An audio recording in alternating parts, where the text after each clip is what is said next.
the Logan Power Show. Welcome, everybody. The Logan Power Show. The Logan Power Show. The Logan Power Show. He is phenomenal. The Logan Power Show. He's here to empower you and impact The Logan Power Show. The Logan Power Show. It'll be a great show. He is phenomenal.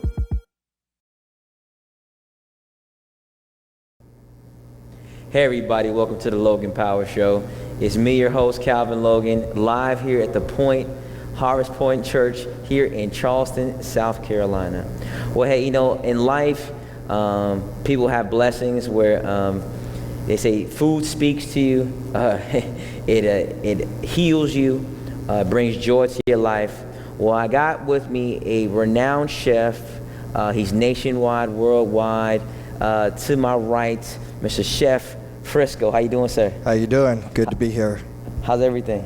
I'm doing pretty good. Just working a lot. It's the holidays. It's the holidays. So. Well, I think that working the holidays is a very strong thing. You're very busy, man. You got a lot of things going on this year. So let people know more about who is the chef, Chef Frisco. Who is that gentleman? Well, I've been around since 2008. Started the Cajun Country Kitchen Cafe. Okay. Off of Remont Road, and tested out kind of mixing Creole cuisine with low country cuisine, and then throwing an extra little flair to it to really give it a lot of flavor, a lot of spice, and then taking out the heat so everyone can enjoy it. That was one thing about Cajun cuisine. Hot. Oh, it's too hot. So if you take out the heat, maybe people can actually really taste the flavor of Louisiana cuisine. And that's what I did. And I've been working on that ever since opening up my Flautas Catering. Okay. And then now I have the Charleston Creole food truck, and then my Low Country Catering. And I've been doing personal chefing for a lot of people around the area and stuff like that. Okay. So. Well, you were telling me that with looking over your information, you've been doing this for about 12 plus years. Mm-hmm. Now, that's a long time. Now, what you can say, who gave you the passion or desire to want to become a chef? Yeah. Well, I was military, like you. I was Navy CB, your sister company. So I was a CB, and we went to Saudi Arabia, and then I back in 90s, and came back and then stayed in for a little while, and then about 1998, I started having problems with my wrist, and I couldn't do my job anymore. Okay. So then they reevaluated and said, would you like to try to get out? And I was like, well, I want to be a cook, even back then, But at that time, you couldn't cross over in the 98. So I just said, okay, I just go out. So cooking has actually been my hobby. Okay. I even in the military, all the brothers get together, and it was like, yo, Frisco, you're cooking, man. I was always cooking. I couldn't drink, couldn't enjoy the festivities, couldn't do the barbecue with everybody else. I had to be the cook, and so and it was cool with me because that's what I like to do. So. Well, it's a blessing to know that when God gives you a hobby, it turns into prosperity for you. Right. And for all those that don't know, in the military, you gotta have a good, strong cook. Because he was in the Navy, I was in the Marine Corps for 8+ years. Now I'm in the Air Force. Now about to get out. Food speaks to you, and when you have food, especially in the military, you gotta make sure it's the right type of food that's gonna kill the soul. That's for sure. And it's good to know that God has really evolved your life and changed it to something that you became a hobby. Now everyone's loving it. Yeah, like when I got out in '98, I was like, in my mind, I was military. I was retiring. My father was a CB. I'm a CB. He retired. I'm going to retire. This is what I had going on. So when I was kind of laid with, well, okay, what are you going to do now? All I've been is military, even from a kid. So I'm like, I don't know. So I did law enforcement for a while. Okay. And then that was pretty decent. I had fun with that. I was a bounty hunter. I was a bounty hunter for a little while in Virginia Beach. Okay. And I was a bodyguard for a quick second for Teddy Riley in Virginia Beach. Okay. And we did that for a while. Then I went into, a couple other ventures. I was like, law enforcement is not really my thing. And so still cooking as a hobby. Still didn't pick it up. When my cousins asked me to come down to Atlanta, and I graduated from Art Institute of Atlanta in the culinary.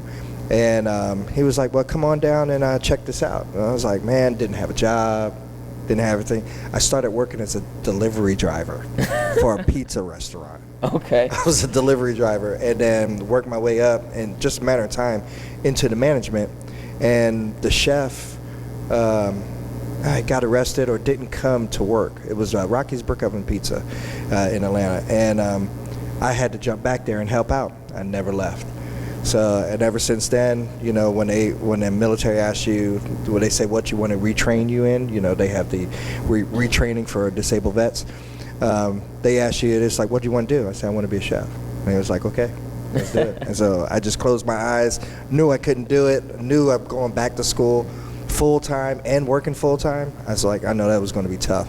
But I just closed my eyes and just kept it going and kept it moving and graduated. So, well, it's good to know that you really have evolved. Mm-hmm. You're a man of many traits, police department, military, understanding that you've done that also, along with, you decided to do bodyguard. It didn't do that long. Yeah. You found your love at a pizza restaurant, being a manager, and somebody's didn't come into work, and now you just went right to work and going in full throttle. Yeah, went right to work. I was like, I was in Atlanta when I was working over there, and it was kind of, the job was okay, it just wasn't making enough money. And I was like kind of happy, but it wasn't really my position there. And I was like, well, I want to look at doing something else to try to move up, you know. And they was like, well, go to school to be a chef. And I was like, yeah, but I want to make more money. And so I was doing part-time for DirecTV, installing. And they were getting ready to close down. And then plus my restaurant I was working at getting ready to close down. So I'm like, man, I am like screwed. I was like, what am I going to do? And I was watching an interview with Mickey Rooney. Okay. Mickey Rooney, and they were saying, if you see a hobby, because it didn't really, when I was in the kitchen, didn't really hit me that this is what I wanted to do. I just wanted to try to get into electronics or computer where everybody else was going. And then he was like, if you, when they were interviewing, they say, you've been doing this for a long time. Why you do this? He said, because I like to do it. He goes, it's like, you like to do this. He said, I happen to make a lot of money at doing this, but since this is something I like to do, I would never get tired of it. And he was like, maybe if more people look into what their hobbies, and if they can do that as their business, they would never get tired of it. And I've been working relentlessly in this culinary field, trying to be, I've been up, I've been down, been around, been here and there, but I like to do it. People's like, dang, you still doing this? I was like, still doing here, still here. Okay. So. Well, it's good to see that you took a passion and now you turned it into a lifestyle. Mm-hmm. And the lifestyle is truly benefiting and really evolved how you do business. And for me, I like to always get the mind of a chef.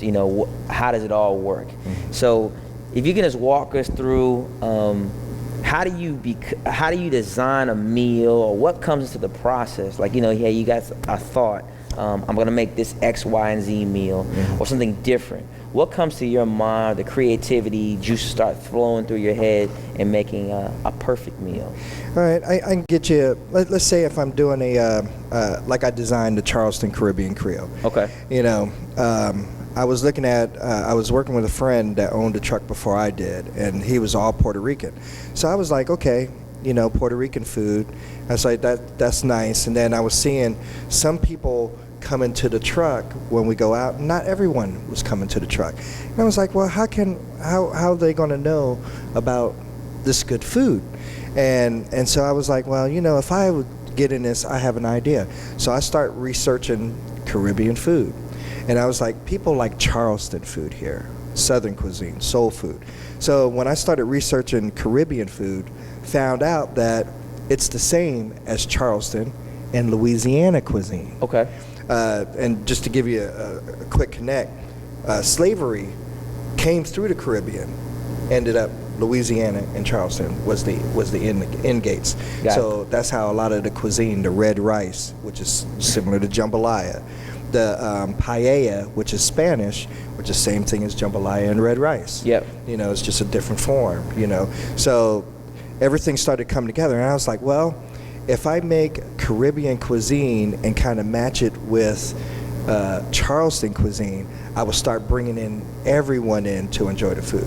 So when I had the Afro-Cuban cuisine going on the truck, you know, some people was like, yeah, maybe, maybe not. But then when I had fried shrimp, that you could also get, fried crab, crab rice, you know, the people started coming. And I was like, hey, try this Afro-Cuban brisket.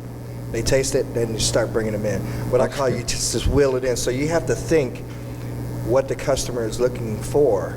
Okay. And what is your clientele that's out there.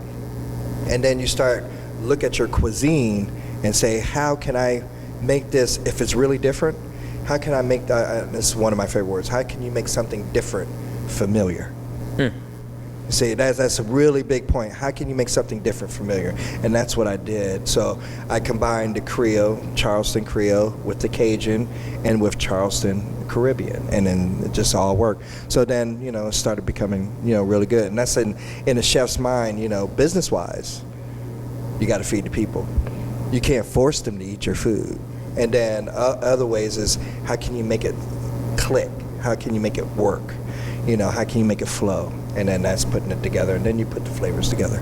And it's research. Hey, that's it. Research, work hard, play hard. Yeah. And that's the name of the ball game. Yeah. So, you know, final question, we want to know more about yourself in regards to Chef Frisco. Where do you want to have your legacy be when it's all said and done?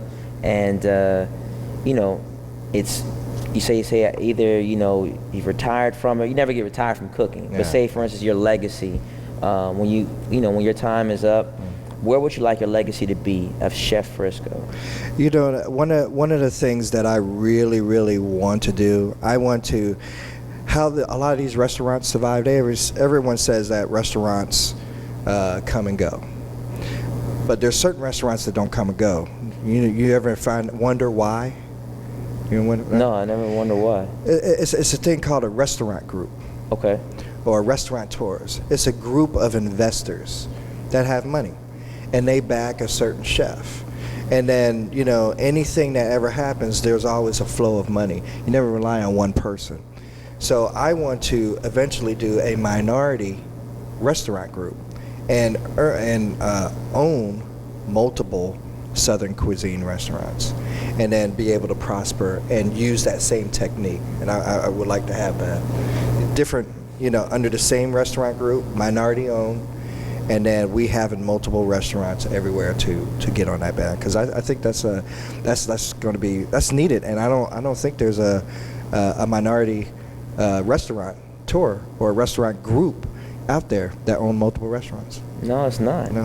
And you know, for me, I'm in faith with you. Mm-hmm. I'm in faith with you that that you're gonna make it happen, and anything that we could do at the Logan Power Show to you know, push the initiative that we need to come together as a people to understand that it's going to take us coming together to make it powerful.